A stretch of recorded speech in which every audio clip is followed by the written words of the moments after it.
ಈಗ ಶ್ರೀರಾಮುಲು ಅವರು ಈ ಬಣ ಬಡಿದಾಟದಲ್ಲಿ ಯಾವ ರೀತಿ ತೊಡಗಿಸಿಕೊಂಡಿದ್ರು ಅನ್ನೋದು ಗೊತ್ತಾ ಇದೆ. ಎಲ್ಲೋ ಒಂದ್ ಕಡೆ ಕಾಂಗ್ರೆಸ್ ಕಡೆ ವಾಲ್ತಾ ಇದ್ದಾರಾ ಅನ್ನೋ ಪ್ರಶ್ನೆಗಳು ಹುಡ್ತಾ ಇರುವಂತಹ ಸಂದರ್ಭದಲ್ಲಿ ವೇದಿಕೆ ಕಾರ್ಯಕ್ರಮದಲ್ಲಿ ಅದೆಲ್ಲದಕ್ಕೂ ಕೂಡ ಅವರು ಇತಿಶ್ರೀ ಹಾಡ್ತಾರೆ. ಆದ್ರೆ ಈಗ ಬಜೆಟ್ ವಿಚಾರದಲ್ಲೂ ಬಿಜೆಪಿ ಬಣ ಬಡಿದಾಟ ಮತ್ತೆ ಶುರುವಾಗ್ತಾ ಇದೆ. ಮಾಜಿ ಸಚಿವ ಶ್ರೀರಾಮುಲು ನಿಶಾನೆ ಯಾವ ಕಡೆ ಅನ್ನುವಂಥ ಪ್ರಶ್ನೆ ಈಗ. ಬಿಜೆಪಿ ಹಲಾಲ್ ಬಜೆಟ್ ಹೇಳಿಕೆ ಅದನ್ನ ಇವರು ಒಪ್ಪೋಕೆ ರೆಡಿ ಇಲ್ಲ. ಪರೋಕ್ಷವಾಗಿ ರಾಮುಲು ಕಾಂಗ್ರೆಸ್ ಪರ ಬ್ಯಾಟ್ ಬೀಸ್ತಿದ್ದಾರೆ. ನಾನು ಯಾರನ್ನೂ ದ್ವೇಷ ಮಾಡಿ ಮಾತನಾಡೋದಿಲ್ಲ, ನಮಗೆ ಏನೂ ಕೊಟ್ಟಿಲ್ಲ, ಅದನ್ನು ಮಾತ್ರ ಮಾತಾಡ್ತೀನಿ. ನಾನು ಎಲ್ಲಾ ಸಮುದಾಯಗಳನ್ನ ಒಂದಾಗಿ ನೋಡ್ತೇನೆ. ಬಳ್ಳಾರಿಯಲ್ಲಿ ಬಿಜೆಪಿ ನಾಯಕರಿಗೆ ರಾಮುಲು ಟಾಂಗ್ ಕೊಟ್ಟಿದ್ದಾರೆ. ಏನ್ ಹೇಳಿದ್ದಾರೆ ನೋಡೋಣ. ನನ್ನ ಸ್ಟ್ಯಾಂಡು ಈ ರಾಜ್ಯದಲ್ಲಿದ್ದಂತ ಎಲ್ಲಾ ಜನಾಂಗದರು ಒಂದು,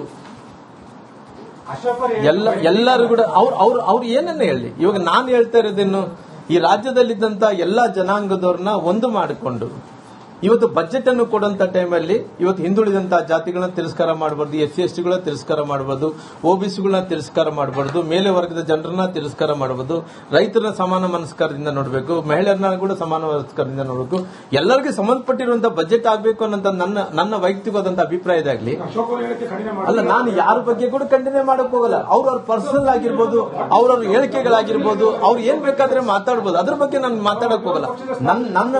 ನಂದು ಏನಿದೆ, ನನ್ನ ಮನಸ್ಸಲ್ಲಿ ಏನಿದೆ ಅದು ನಾನು ಹೇಳ್ತಾ ಇದ್ದೀನಿ. ಪಾರ್ಟಿ ಬೇಸ್ ಆದ್ರೂ ಕೂಡ ನಾನು ಇವತ್ತು ರಾಮುಲು ಮಾತಾಡ್ತಾ ಇದ್ದೇನೆ ಅಂದ್ರೆ ರಾಮುಲು ಅವರು ವೈಯಕ್ತಿಕವಾದಂತ ಮಾತಾಡೋ ಜೊತೆ ಪಾರ್ಟಿ ಅಂತೂ ಅದ್ರ ಜೊತೆಲಿ ಇದ್ದೇ ಇರ್ತದೆ. ಸಿದ್ದರಾಮಯ್ಯನವರು ಅಲ್ಪಸಂಖ್ಯಾತರಿಗೆ 20% ಅನುದಾನ ಹಣ ಮೀಸಲಿಟ್ಟಿರೋದು is it okay or not? ಈ ಬಗ್ಗೆ ಮತ್ತಷ್ಟು ಮಾಹಿತಿಯನ್ನು ಕೊಡ್ತಾರೆ ನಮ್ಮ ಬಳ್ಳಾರಿ ಪ್ರತಿನಿಧಿ ರೇಣುಕಾರಾಧ್ಯ ಲೈವ್ ನಲ್ಲಿ ಜನ. ರೇಣುಕಾರಾಧ್ಯ, ಅವತ್ತು ಎಲ್ಲೋ ಒಂದ್ ಕಡೆ ಇದಕ್ಕೆ ಒಂದು ಅಂತಿಮ ಎಂಡ್ ಆಯ್ತು ಅಂತ ಅನ್ಕೊಂಡ್ವಿ ಅವತ್ತು. ಆದ್ರೆ ಈಗ ಬಜೆಟ್ ವಿಚಾರದಲ್ಲಿ ಯಾವ ಕಡೆ ನಿಶಾನೆ ತೋರಿಸ್ತಿದ್ದಾರೆ ಅಂತ ಹೇಳಿ ರಾಮುಲು ಅವರ ರಾಜಕೀಯ ನಡೆ ಒಂದು ರೀತಿಯಲ್ಲಿ ಕುತೂಹಲ ಆಗಿದೆ. ಮತ್ತಷ್ಟು ಮಾಹಿತಿ ಕೊಡೋದಾದ್ರೆ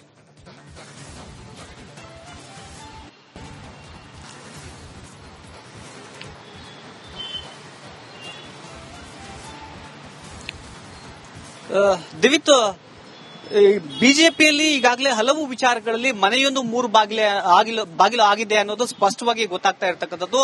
ಎಲ್ಲ ಒಂದು ಕಡೆಗೆ ರಾಷ್ಟ್ರೀಯ ನಾಯಕರು ಈ ವಿಚಾರವಾಗಿ ತ್ಯಾಪೆ ಹಚ್ಚುವ ಕೆಲಸವನ್ನ ಮಾಡಿದ್ರು ಕೂಡ ಇನ್ನೂ ಕೂಡ ಆ ಒಂದು ಬಣ ಬಡಿದಾಟ ಇನ್ನೂ ಇರತಕ್ಕಂಥದ್ದು. ಒಂದ್ ಕಡೆಗೆ ಯತ್ನಾಳ್ ಬಣ, ಇನ್ನೊಂದು ಕಡೆಗೆ ವಿಜಯೇಂದ್ರ ಬಣ ಅಂತ ಇದ್ರೆ, ಈಗ ಶ್ರೀರಾಮುಲು ಅವರದು ಒಂದು ವಿಚಿತ್ರವಾದ ನಡೆ ಇರತಕ್ಕಂಥ ಹಿನ್ನೆಲೆಯಲ್ಲಿ ಇಲ್ಲಿ ಬಿಜೆಪಿಯಲ್ಲಿ ಯಾವ ರೀತಿಯಾಗಿ ಏನು ನಿಲುವುಗಳು ಇದಾವೆ ಅನ್ನೋದು ಸ್ಪಷ್ಟವಾಗಿ ಗೊತ್ತಾಗ್ತಾ ಇಲ್ಲ. ಯಾಕಂದ್ರೆ ಬಜೆಟ್ ವಿಚಾರವಾಗಿ ಎಂಟೈರ್ ಬಿಜೆಪಿ ನಾಯಕರು, ಇಲ್ಲಿ ಎಲ್ಲಾ ಬಿಜೆಪಿ ನಾಯಕರು ಇದು ಅಲ್ಪಸಂಖ್ಯಾತರ ಬಜೆಟ್, ಹಲಾಲ್ ಬಜೆಟ್, ಇದು ಕೇವಲ ಒಂದು ವರ್ಗವನ್ನ, ಒಂದು ಧರ್ಮವನ್ನ ಓಲೈಕೆ ಮಾಡೋದಕ್ಕೆ ಕಾಂಗ್ರೆಸ್ನಿಂದ ಭರಪೂರ ಕೊಡುಗೆಗಳನ್ನ ಕೊಟ್ಟಿದ್ದಾರೆ ಅಂತ ಖಂಡಿಸಿ ಇವತ್ತು ಪ್ರೊಟೆಸ್ಟ್ ಅನ್ನು ಮಾಡ್ತಾ ಇದ್ದಾರೆ, ಹೇಳಿಕೆಗಳನ್ನ ಕೊಡ್ತಾ ಇದ್ದಾರೆ.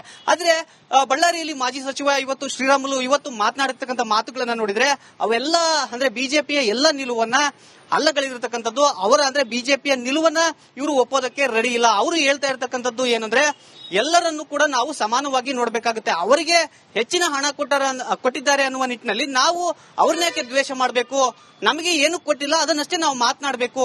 ಎಲ್ಲಾ ವರ್ಗದವರು, ಎಲ್ಲಾ ಧರ್ಮೀಯರು ನಮಗೆ ಮತವನ್ನ ಹಾಕಿದ್ದಾರೆ, ಹೀಗಾಗಿ ನಾವು ಅವರನ್ನ ಬೈಫರ್ಗೆಟ್ ಮಾಡಬಾರ್ದು. ನಮಗೆ ಅನುದಾನವನ್ನ ಕೊಟ್ಟಿಲ್ಲ, ಅದನ್ನು ನಾವು ಏನ್ ಕೊಟ್ಟಿಲ್ಲ ಅನ್ನೋದನ್ನ ಹೇಳಬೇಕು. ಆದ್ರೆ ಬೇರೆ ಬೇರೆ ನಾಯಕರು ಏನು ಬಿಜೆಪಿಯಲ್ಲಿ ಹೇಳಿಕೆಗಳನ್ನ ಕೊಡ್ತಾ ಇದ್ದಾರೆ, ಅದೆಲ್ಲವೂ ಕೂಡ ಅವರ ವೈಯಕ್ತಿಕ ಹೇಳಿಕೆ ಮಾತ್ರ. ಅದನ್ನ ನಾನು ಒಪ್ಪೋದಿಲ್ಲ ಅನ್ನುವ ಮೂಲಕ ಪರೋಕ್ಷವಾಗಿ ಬಿಜೆಪಿಯ ನಿಲುವನ್ನ ಬಿಜೆಪಿ ನಾಯಕರೇ ಈಗ ಅಲ್ಲಗಳಿತಾ ಇರತಕ್ಕಂಥದ್ದು. ಜೊತೆಗೆ ಅದನ್ನ ಒಪ್ಪೋದಕ್ಕೂ ಕೂಡ ತಯಾರಿಲ್ಲ. ಈಗ ಶ್ರೀರಾಮುಲು ಅವರು ಯಾವ ರೀತಿಯಾಗಿ ಸ್ಟ್ರಾಟಜಿ ಮಾಡ್ತಾ ಇದ್ದಾರೆ ಅನ್ನೋದು ಕೂಡ ಸ್ವತಃ ಬಿಜೆಪಿ ನಾಯಕರಿಗೆ ಗೊತ್ತಾಗ್ತಾ ಇಲ್ಲ. ದಿವಿತ್, ಓಕೆ, ಥ್ಯಾಂಕ್ ಯು ರೇಣುಕಾರಾಧ್ಯ ನಿಮ್ಮೆಲ್ಲ ಮಾಹಿತಿಗಾಗಿ. ನೋಡಿ, ಈಗ ಶ್ರೀರಾಮುಲು ಅವರು ಈ ಬಣ ಬಡಿದಾಟದಲ್ಲಿ ಯಾವ ರೀತಿ ತೊಡಗಿಸಿಕೊಂಡಿದ್ರು ಅನ್ನೋದು ಗೊತ್ತಾ ಇದೆ. ಎಲ್ಲೋ ಒಂದ್ ಕಡೆ ಕಾಂಗ್ರೆಸ್ ಕಡೆ ವಾಲ್ತಾ ಇದ್ದಾರಾ ಅನ್ನೋ ಪ್ರಶ್ನೆಗಳು ಹುಡ್ತಾ ಇರುವಂತಹ ಸಂದರ್ಭದಲ್ಲಿ ವೇದಿಕೆ ಕಾರ್ಯಕ್ರಮದಲ್ಲಿ ಅದೆಲ್ಲದಕ್ಕೂ ಕೂಡ ಅವರು ಇತಿಶ್ರೀ ಹಾಡ್ತಾರೆ. ಆದ್ರೆ ಈಗ ಬಜೆಟ್ ವಿಚಾರದಲ್ಲೂ ಬಿಜೆಪಿ ಬಣ ಬಡಿದಾಟ ಮತ್ತೆ ಶುರುವಾಗ್ತಾ ಇದೆ. ಮಾಜಿ ಸಚಿವ ಶ್ರೀರಾಮುಲು ನಿಶಾನೆ ಯಾವ ಕಡೆ ಅನ್ನುವಂಥ ಪ್ರಶ್ನೆ ಈಗ. ಬಿಜೆಪಿ ಹಲಾಲ್ ಬಜೆಟ್ ಹೇಳಿಕೆ ಅದನ್ನ ಇವರು ಒಪ್ಪೋಕೆ ರೆಡಿ ಇಲ್ಲ. ಪರೋಕ್ಷವಾಗಿ ರಾಮುಲು ಕಾಂಗ್ರೆಸ್ ಪರ ಬ್ಯಾಟ್ ಬೀಸ್ತಿದ್ದಾರೆ. ನಾನು ಯಾರನ್ನೂ ದ್ವೇಷ ಮಾಡಿ ಮಾತನಾಡೋದಿಲ್ಲ, ನಮಗೆ ಏನೂ ಕೊಟ್ಟಿಲ್ಲ, ಅದನ್ನು ಮಾತ್ರ ಮಾತಾಡ್ತೀನಿ. ನಾನು ಎಲ್ಲಾ ಸಮುದಾಯಗಳನ್ನ ಒಂದಾಗಿ ನೋಡ್ತೇನೆ. ಬಳ್ಳಾರಿಯಲ್ಲಿ ಬಿಜೆಪಿ ನಾಯಕರಿಗೆ ರಾಮುಲು ಟಾಂಗ್ ಕೊಟ್ಟಿದ್ದಾರೆ. ಏನ್ ಹೇಳಿದ್ದಾರೆ ನೋಡೋಣ. ನನ್ನ ಸ್ಟ್ಯಾಂಡು ಈ ರಾಜ್ಯದಲ್ಲಿದ್ದಂತ ಎಲ್ಲಾ ಜನಾಂಗದರು ಒಂದು, ಎಲ್ಲರೂ ಕೂಡ ಅವ್ರು ಏನನ್ನ ಹೇಳಿ. ಇವಾಗ ನಾನು ಹೇಳ್ತಾ ಇರೋದೇನು, ಈ ರಾಜ್ಯದಲ್ಲಿದ್ದಂತ ಎಲ್ಲಾ ಜನಾಂಗದವ್ರನ್ನ ಒಂದು ಮಾಡಿಕೊಂಡು ಇವತ್ತು ಬಜೆಟ್ ಅನ್ನು ಕೊಡುವಂತ ಟೈಮಲ್ಲಿ ಇವತ್ತು ಹಿಂದುಳಿದಂತಹ ಜಾತಿಗಳನ್ನ ತಿರಸ್ಕಾರ ಮಾಡಬಾರ್ದು, SC ST ತಿರಸ್ಕಾರ ಮಾಡಬಾರ್ದು, OBCಗಳನ್ನ ತಿರಸ್ಕಾರ ಮಾಡಬಾರ್ದು, ಮೇಲೆ ವರ್ಗದ ಜನರನ್ನ ತಿರಸ್ಕಾರ ಮಾಡಬಹುದು, ರೈತರನ್ನ ಸಮಾನ ಮನಸ್ಕಾರದಿಂದ ನೋಡಬೇಕು, ಮಹಿಳೆಯರನ್ನ ಕೂಡ ಸಮಾನ ಮನಸ್ಕಾರದಿಂದ ನೋಡಬೇಕು, ಎಲ್ಲರಿಗೂ ಸಂಬಂಧಪಟ್ಟಿರುವಂತಹ ಬಜೆಟ್ ಆಗಬೇಕು ಅನ್ನೋ ನನ್ನ ವೈಯಕ್ತಿಕವಾದಂತಹ ಅಭಿಪ್ರಾಯದಾಗ್ಲಿ. ಅಲ್ಲ, ನಾನು ಯಾರ ಬಗ್ಗೆ ಕೂಡ ಖಂಡನೆ ಮಾಡಕ್ ಹೋಗಲ್ಲ. ಅವ್ರವ್ರ ಪರ್ಸನಲ್ ಆಗಿರ್ಬೋದು, ಅವ್ರವ್ರ ಹೇಳಿಕೆಗಳಾಗಿರ್ಬೋದು, ಅವ್ರು ಏನ್ ಬೇಕಾದ್ರೆ ಮಾತಾಡ್ಬೋದು, ಅದ್ರ ಬಗ್ಗೆ ನಾನು ಮಾತಾಡಕ್ ಹೋಗಲ್ಲ. ನಂದು ಏನಿದೆ, ನನ್ನ ಮನಸ್ಸಲ್ಲಿ ಏನಿದೆ ಅದು ನಾನು ಹೇಳ್ತಾ ಇದ್ದೀನಿ. ಪಾರ್ಟಿ ಬೇಸ್ ಆದ್ರೂ ಕೂಡ ನಾನು ಇವತ್ತು ರಾಮ್ಲು ಮಾತಾಡ್ತಾ ಇದ್ದೇನೆ ಅಂದ್ರೆ ರಾಮ್ಲು ಅವರು ವೈಯಕ್ತಿಕವಾದಂತ ಮಾತಾಡೋ ಜೊತೆ ಪಾರ್ಟಿ ಅಂತೂ ಅದ್ರ ಜೊತೆ ಇದ್ದೇ ಇರ್ತದೆ. ಸಿದ್ದರಾಮಯ್ಯನವರು ಅಲ್ಪಸಂಖ್ಯಾತರಿಗೆ 20% ಅನುದಾನ ಹಣ ಮೀಸಲಿಟ್ಟಿರೋದು is it okay or not? ಈ ಬಗ್ಗೆ ಮತ್ತಷ್ಟು ಮಾಹಿತಿಯನ್ನು ಕೊಡ್ತಾರೆ ನಮ್ಮ ಬಳ್ಳಾರಿ ಪ್ರತಿನಿಧಿ ರೇಣುಕಾರಾಧ್ಯ ಲೈವ್ ನಲ್ಲಿ ಜಾಯ್ನ್ ರೇಣುಕಾರಾಧ್ಯ, ಅವತ್ತು ಎಲ್ಲೋ ಒಂದ್ ಕಡೆ ಇದಕ್ಕೆ ಒಂದು ಅಂತಿಮ ಎಂಡ್ ಆಯ್ತು ಅಂತ ಅನ್ಕೊಂಡ್ವಿ ಅವತ್ತು. ಆದ್ರೆ ಈಗ ಬಜೆಟ್ ವಿಚಾರದಲ್ಲಿ ಯಾವ ಕಡೆ ನಿಶಾನೆ ತೋರಿಸ್ತಿದ್ದಾರೆ ಅಂತ ಹೇಳಿ ರಾಮುಲು ಅವರ ರಾಜಕೀಯ ನಡೆ ಒಂದ್ ರೀತಿಯಲ್ಲಿ ಕುತೂಹಲ ಆಗಿದೆ. ಮತ್ತಷ್ಟು ಮಾಹಿತಿ ಕೊಡೋದಾದ್ರೆ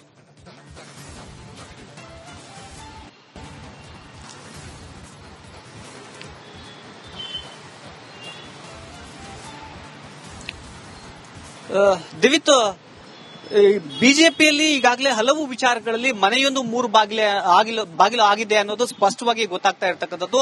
ಎಲ್ಲ ಒಂದ್ ಕಡೆಗೆ ರಾಷ್ಟ್ರೀಯ ನಾಯಕರು ಈ ವಿಚಾರವಾಗಿ ತ್ಯಾಪೆ ಹಚ್ಚುವ ಕೆಲಸವನ್ನ ಮಾಡಿದ್ರು ಕೂಡ ಇನ್ನೂ ಕೂಡ ಆ ಒಂದು ಬಣ ಬಡಿದಾಟ ಇನ್ನೂ ಇರತಕ್ಕಂಥದ್ದು. ಒಂದ್ ಕಡೆಗೆ ಯತ್ನಾಳ್ ಬಣ, ಇನ್ನೊಂದ್ ಕಡೆಗೆ ವಿಜಯೇಂದ್ರ ಬಣ ಅಂತ ಇದ್ರೆ, ಈಗ ಶ್ರೀರಾಮುಲು ಅವರದು ಒಂದು ವಿಚಿತ್ರವಾದ ನಡೆ ಇರತಕ್ಕಂಥ ಹಿನ್ನೆಲೆಯಲ್ಲಿ ಇಲ್ಲಿ ಬಿಜೆಪಿಯಲ್ಲಿ ಯಾವ ರೀತಿಯಾಗಿ ಏನೋ ನಿಲುವುಗಳು ಇದಾವೆ ಅನ್ನೋದು ಸ್ಪಷ್ಟವಾಗಿ ಗೊತ್ತಾಗ್ತಾ ಇಲ್ಲ. ಯಾಕಂದ್ರೆ ಬಜೆಟ್ ವಿಚಾರವಾಗಿ ಎಂಟೈರ್ ಬಿಜೆಪಿ ನಾಯಕರು, ಇಲ್ಲಿ ಎಲ್ಲಾ ಬಿಜೆಪಿ ನಾಯಕರು ಇದು ಅಲ್ಪಸಂಖ್ಯಾತರ ಬಜೆಟ್, ಹಲಾಲ್ ಬಜೆಟ್, ಇದು ಕೇವಲ ಒಂದು ವರ್ಗವನ್ನ, ಒಂದು ಧರ್ಮವನ್ನ ಓಲೈಕೆ ಮಾಡೋದಕ್ಕೆ ಕಾಂಗ್ರೆಸ್ನಿಂದ ಭರಪೂರ ಕೊಡುಗೆಗಳನ್ನ ಕೊಟ್ಟಿದ್ದಾರೆ ಅಂತ ಖಂಡಿಸಿ ಇವತ್ತು ಪ್ರೊಟೆಸ್ಟ್ ಅನ್ನ ಮಾಡ್ತಾ ಇದ್ದಾರೆ, ಹೇಳಿಕೆಗಳನ್ನ ಕೊಡ್ತಾ ಇದ್ದಾರೆ. ಆದ್ರೆ ಬಳ್ಳಾರಿಯಲ್ಲಿ ಮಾಜಿ ಸಚಿವ ಇವತ್ತು ಶ್ರೀರಾಮುಲು ಇವತ್ತು ಮಾತನಾಡಿರ್ತಕ್ಕಂಥ ಮಾತುಗಳನ್ನ ನೋಡಿದ್ರೆ ಅವೆಲ್ಲ ಅಂದ್ರೆ ಬಿಜೆಪಿಯ ಎಲ್ಲ ನಿಲುವನ್ನ ಅಲ್ಲಗಳಿರ್ತಕ್ಕಂಥದ್ದು. ಅವರ ಅಂದ್ರೆ ಬಿಜೆಪಿಯ ನಿಲುವನ್ನ ಇವರು ಒಪ್ಪೋದಕ್ಕೆ ರೆಡಿ ಇಲ್ಲ. ಅವರು ಹೇಳ್ತಾ ಇರ್ತಕ್ಕಂಥದ್ದು ಏನಂದ್ರೆ ಎಲ್ಲರನ್ನು ಕೂಡ ನಾವು ಸಮಾನವಾಗಿ ನೋಡಬೇಕಾಗುತ್ತೆ. ಅವರಿಗೆ ಹೆಚ್ಚಿನ ಹಣ ಕೊಟ್ಟಿದ್ದಾರೆ ಅನ್ನುವ ನಿಟ್ಟಿನಲ್ಲಿ ನಾವು ಅವ್ರನ್ನ ಯಾಕೆ ದ್ವೇಷ ಮಾಡಬೇಕು, ನಮಗೆ ಏನು ಕೊಟ್ಟಿಲ್ಲ ಅದನ್ನಷ್ಟೇ ನಾವು ಮಾತನಾಡಬೇಕು. ಎಲ್ಲಾ ವರ್ಗದವರು, ಎಲ್ಲಾ ಧರ್ಮೀಯರು ನಮಗೆ ಮತವನ್ನ ಹಾಕಿದ್ದಾರೆ, ಹೀಗಾಗಿ ನಾವು ಅವರನ್ನ ಬೈಫರ್ಗೆಟ್ ಮಾಡಬಾರ್ದು. ನಮಗೆ ಅನುದಾನವನ್ನ ಕೊಟ್ಟಿಲ್ಲ, ಅದನ್ನ ನಾವು ಏನ್ ಕೊಟ್ಟಿಲ್ಲ ಅನ್ನೋದನ್ನ ಹೇಳಬೇಕು. ಆದ್ರೆ ಬೇರೆ ಬೇರೆ ನಾಯಕರು ಏನು ಬಿಜೆಪಿಯಲ್ಲಿ ಹೇಳಿಕೆಗಳನ್ನ ಕೊಡ್ತಾ ಇದ್ದಾರೆ, ಅದೆಲ್ಲವೂ ಕೂಡ ಅವರ ವೈಯಕ್ತಿಕ ಹೇಳಿಕೆ ಮಾತ್ರ, ಅದನ್ನ ನಾನು ಒಪ್ಪೋದಿಲ್ಲ ಅನ್ನುವ ಮೂಲಕ ಪರೋಕ್ಷವಾಗಿ ಬಿಜೆಪಿಯ ನಿಲುವನ್ನ ಬಿಜೆಪಿ ನಾಯಕರೇ ಈಗ ಅಲ್ಲಗಳಿತಾ ಇರತಕ್ಕಂಥದ್ದು. ಜೊತೆಗೆ ಅದನ್ನ ಒಪ್ಪೋದಕ್ಕೂ ಕೂಡ ತಯಾರಿಲ್ಲ. ಈಗ ಶ್ರೀರಾಮುಲು ಅವರು ಯಾವ ರೀತಿಯಾಗಿ ಸ್ಟ್ರಾಟಜಿ ಮಾಡ್ತಾ ಇದ್ದಾರೆ ಅನ್ನೋದು ಕೂಡ ಸ್ವತಃ ಬಿಜೆಪಿ ನಾಯಕರಿಗೆ ಗೊತ್ತಾಗ್ತಾ ಇಲ್ಲ. ದಿವಿತ್, ಥ್ಯಾಂಕ್ ಯು ರೇಣುಕಾರಾಧ್ಯ ನಿಮ್ಮೆಲ್ಲ ಮಾಹಿತಿಗಾಗಿ. ನೋಡಿ